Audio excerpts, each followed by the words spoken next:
Hello, I'd like to tell you a story. Back in 1967, a new TV show, Dragnet, used this opening. The story you are about to see is true. The names have been changed to protect the innocent. My stories are true also, and I do not name any names either. This story is about how I built my workshop back in 2009. This will basically be a slideshow with my narration about each step we took. So let's get started.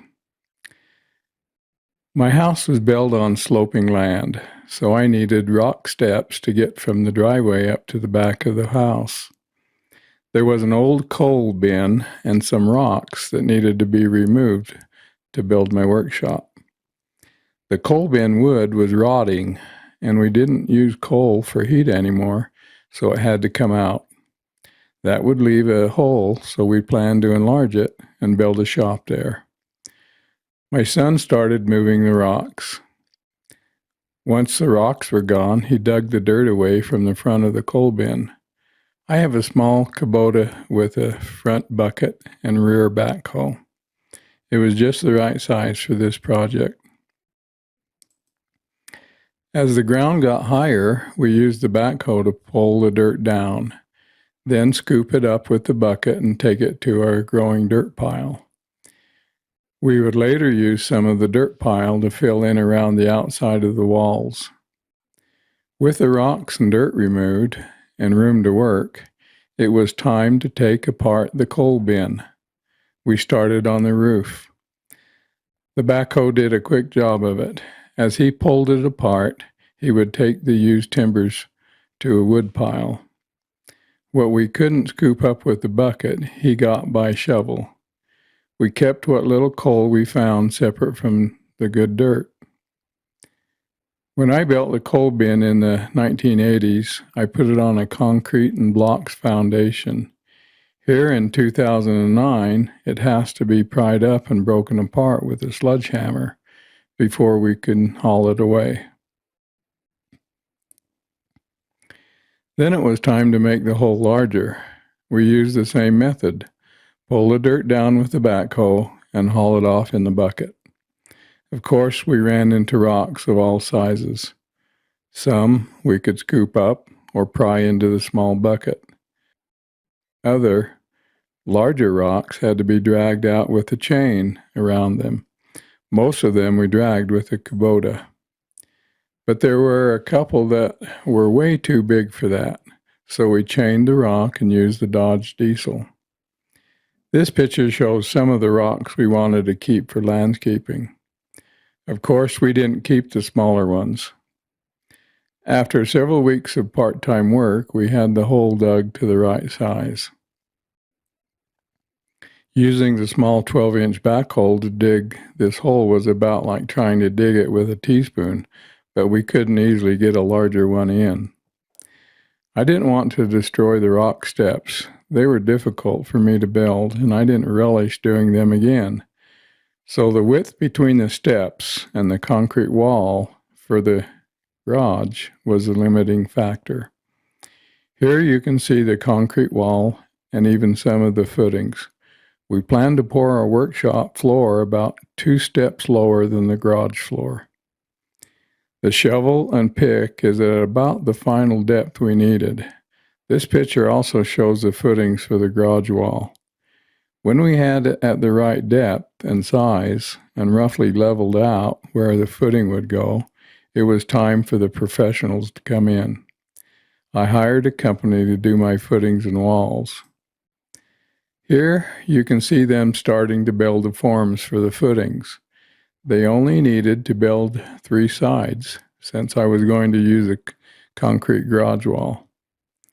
The footings were tied into that wall. It saved about 1/4 of the cost of the footings and walls.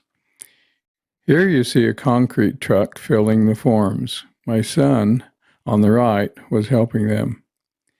Once the forms were full, rebar rods were put in to help tie the walls to the footings. When the footings were ready, they brought in the forms for the wall. On the back of the truck was a boom arm that could lift the forms needed in and out of the truck. This is one of those times it pays to let the experts do the work. Here the wall forms are done and ready for concrete. Every wall is strengthened by rebar. They are pouring concrete into the walls now. The walls are done, and it's time to take the forms off. The boom arm did all the hard work. I paid them and they left. Here are my walls, ready for me to work again. You will notice they put bolts in the top for a ledger board to tie my roofing to the walls. I took a hike up the hill behind my house to get this picture. It shows the relationship to the house of where the shop will be. I'm facing a little south of west. My house is not quite facing north. In this picture, we have done a lot of work on the inside floor. We hauled out excess dirt and prepared it for pouring our floor. I have also painted black asphalt waterproofing all around the outside walls where the dirt will fill in. You can see my poor steps that are somewhat messed up. More fill was needed, so we used the Kubota to dump it in. We also started filling up around the foundation. We rented a compactor and used it on the soil as we put it in. My kids were a lot of help in this whole project. We used the Kubota to dump the dirt in from our pile and compacted it and just kept doing it. We finally had it level on top and sloped down to the driveway. We planned to plant bushes there. This picture shows the finished floor ready for concrete. I plan to collect sawdust with my dust collector. These pipes will go where the table saw will be located. It will allow me to avoid any pipes dropping down from the ceiling for my table saw. I also put a 240 volt and 120 volt line underground so I could have outlets for the new table saw, joiner, and other tools there. This picture shows me attaching the ledger boards to the top of the foundation walls. I used nuts and washers on the bolts that were put into the wall before it set up. Once the floor was level and ready to be poured, we sprayed it down with water so it wouldn't suck the water out of the wet concrete. We're not professionals, so we planned to do the floor in 2 different pours. This shows the first pour. While we had the truck, we also poured the steps down to the floor. Then the second half of the floor was poured a few days later, after the first half set up and was safe to walk on. Once it set up and it was safe to work on it, I started on the ledger board for the roof or ceiling. Here I'm attaching the brackets that will hold the beams. These beams are engineered specifically for this project. They are I-beams and are spaced closely together to give them the strength we needed. We're planning to build a deck on top of the roof, so it will be heavier than a normal roof alone would be. Plus, I plan to attach a heavy air filtration blower to the ceiling in the shop. This picture shows the beginning of the framing up of the doorway. We put all the I-beams up and in place with blocking to fill the ends. They are sloped to allow water to drain down and off. Then we put OSB, oriented strand board, sheets down as the underlayment for the deck. The OSB was covered with a waterproof house wrap, then with overlapping roof felt or tar paper. Over that, we used metal roofing and trimmed out the sides. My goal was what every building has: keep out water and bugs. This is what it looked like before we started any decking. We had to build some temporary back door steps as well. Then we went back to the doorway and completed the framing and put in a double door. We planned to extend the deck over the garage doors someday, so we put up a temporary porch over the door to keep the rain off. This is how it looked at this stage of the project. Now it is time to start getting my workshop finished inside. A concrete floor seems like it is always dusty and gets stained easily. To help prevent that, I painted the entire floor with gray epoxy paint. Once the floor was dried, I started framing up the walls. As you can see here, I assembled them on the floor and then attached them to the walls and the ceiling I-beams. Once the walls were framed, it was time to start on the electricity.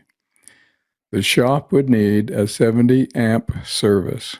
I pulled a large power cable from the house circuit box through the garage ceiling and into the shop. It wasn't easy, and it required doing it in frequent stages. This picture shows the circuit box by the ladder, which the power in the shop will be wired into. I did the ceiling first. Good lighting is critical in a shop, and since I did my own wiring, I got all I wanted, including spotlight cans recessed in the ceiling over my main workbench with separate switches, and plenty of outlets for equipment, both 120 and 240 volts, some higher on the wall to avoid moving the equipment to plug it in. Once all the wiring was ready, it was time for the insulation. Ugh, I hate fiberglass. I have a story about why. For now, it had to be done, so I did it. The sheetrock was next. This is another job I was glad I could have professionals do. I'm not very good with sheetrock. Oh, I've done plenty of it, including finishing 2 house basements in my garage and my son's humongous shop with 16-foot ceilings and other jobs, but it's boring and no fun, whereas electrical work keeps you on your toes, or else. The first picture showed the ceiling finished with those cans I mentioned. The other picture showed the walls being taped and finished. Then it was time for paint, just plain boring white. It helps with the lighting though. After the painting, it was time to do the baseboards. Once the baseboards were finished, I installed the outlet switches and a baseboard heater. That one small heater is all I need. Even in the below zero weather, the shop stays warm because most of it is underground. Now, finally, we get to start moving tools and equipment in. First is the table saw, which takes up the most space.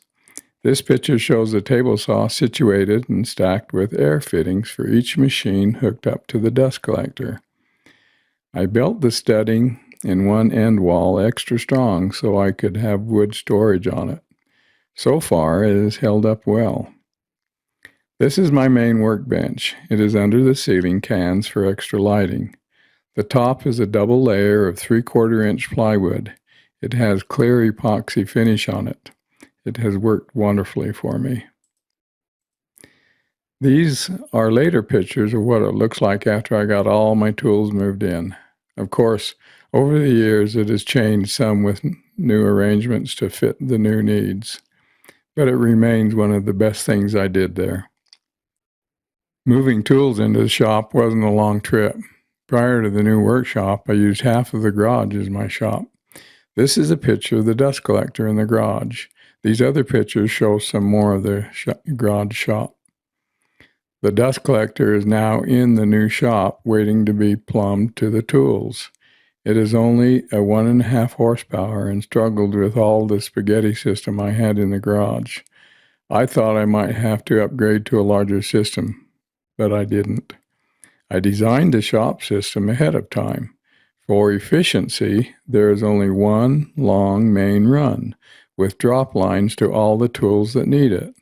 The main run is a 6-inch pipe, and I use as little flexible hose as possible to fit each machine. The longest drop is the one that goes down under the floor and back up to the table saw and joiner. This shows how I hook them up. Overall, the system works very well, much better than in the garage. For individual use, like a hand sander, I use a smaller bucket-mounted cyclone and shop vacuum. It is on wheels and portable. It works great. I purchased an old metal desk and put a melamine top on it. It is my assembly table. It has worked very well also. The drawers hold my air tools, my brad and nails, and all the little tools and things which I need for assembly. Woodworking is one of my favorite hobbies, and it has been a blessing to both of us and others.